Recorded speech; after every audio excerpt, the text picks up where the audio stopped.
Capricorn.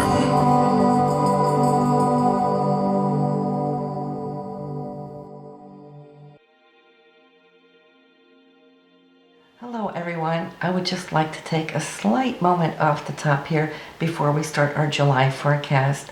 I just want to thank you all for the inspiration you give me that again can hopefully be inspiring you. I would love to thank each and every country, but that would be a long list. We are now being viewed in 177 countries. So you know who you are when I thank you for that blessing and for you sharing these videos. And also I want to thank those of you that I've been able to touch in a personal level in our personal private readings. I want to say hello to all of you, and you know who you are.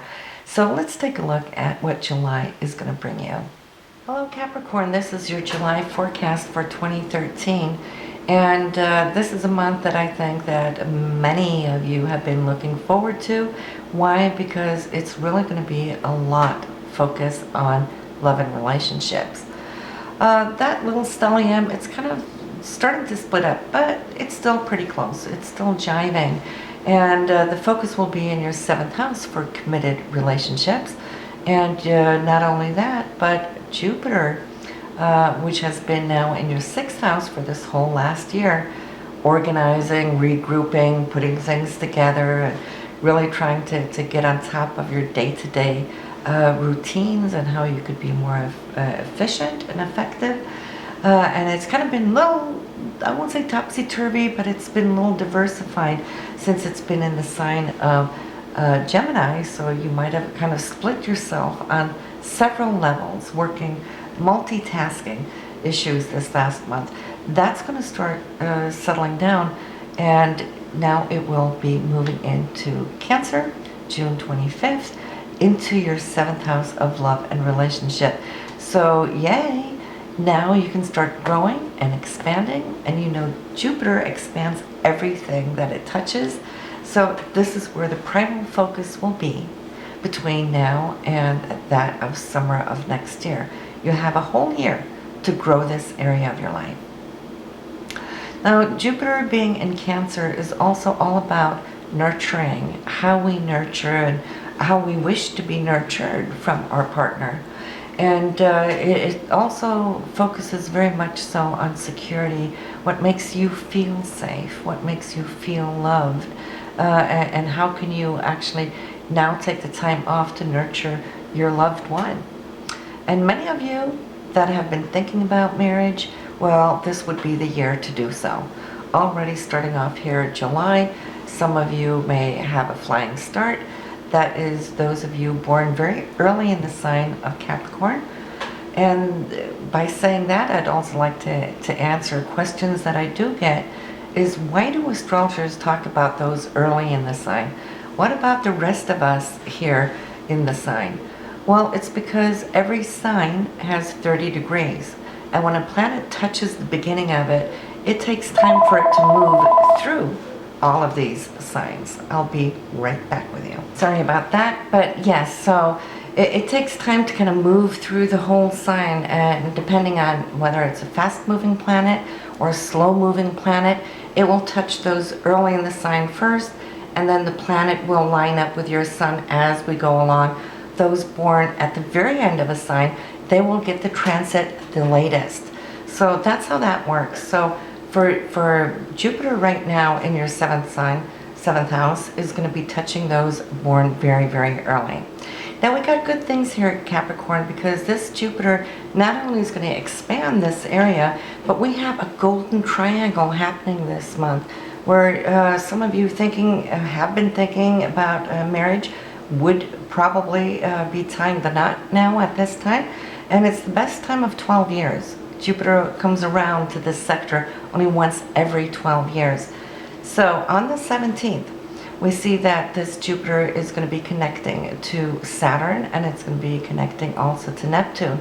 So the three of them coming together, for you, Jupiter is with Neptune. Neptune dreams, and it's endless, it's boundless. And Saturn will come in and actually anchor it because big dreams are good enough, but if they don't have a root into reality to make things happen, it's just going to be but a dream. So Saturn's coming in to make this real for you. It is going to give it the grounding and the anchor that you need. It's all about commitment. Saturn will make things authentic. And so on the 17th and coming into the 19th, the Saturn will also do the same to Neptune as it did to Jupiter on the 17th. So these 2 days, I see how things are shaping, taking on the form of expanding this area of your life. And then already on the 20th, the day after, Mars is joining this very trine. And Mars is our drive, it's action, ambition. It will take whatever you've been discussing, hoping and dreaming about, and it will give it the green light. It will start action and activity. So things can come together really quickly from you guys have discussed something to something actually now taking action on moving it forward. The only thing I would say, do not sign any papers, because on the 20th, Mercury is still retrograde, until the 21st, the day after. So it's always a very volatile time as Mercury turns either retrograde or turns direct again. So you would want to kind of hang in there a week at least. If you can make it to August, nothing is better.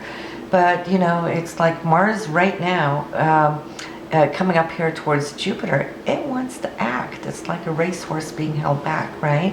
When it's at the gate, it wants to go.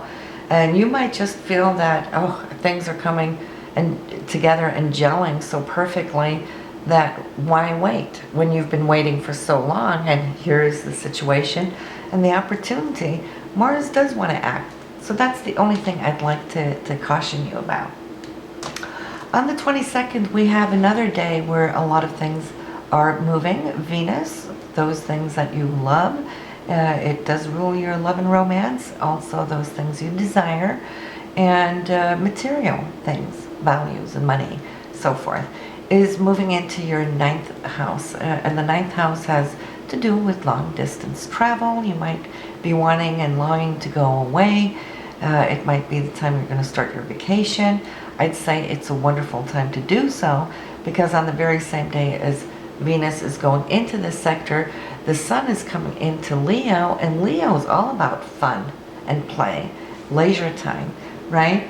And thirdly, the full moon is here on the 22nd in your 2nd house for income and those things that you value, also ruled by Venus.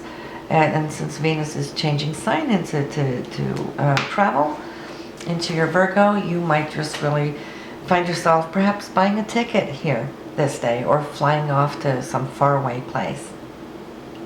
At the end of this month, Capricorn, this very same Venus is going to be sextiling now Jupiter, so she's going to get to play and hang out with us. And we know that Venus and Jupiter together, they might find some beautiful object that they would like to buy. And it might also be more declarations of love, for example. And especially for those of you that are out traveling, you might have a perfect setting here at the end of the month with your loved one. Because on the 30th, just in these couple of days later, and the aspect will already be felt even on the 28th, because it's then in a conjunct to Pluto, which is intensity, very in-depth, personal, intimate intensity coming in here. So you might just have a blast of your life here, end of July, Capricorn. So what else can I say here before we close this month? Those long-term transits, they're still there. They haven't done much. The greatest thing is that Saturn is back awake from its sleep from July 9th.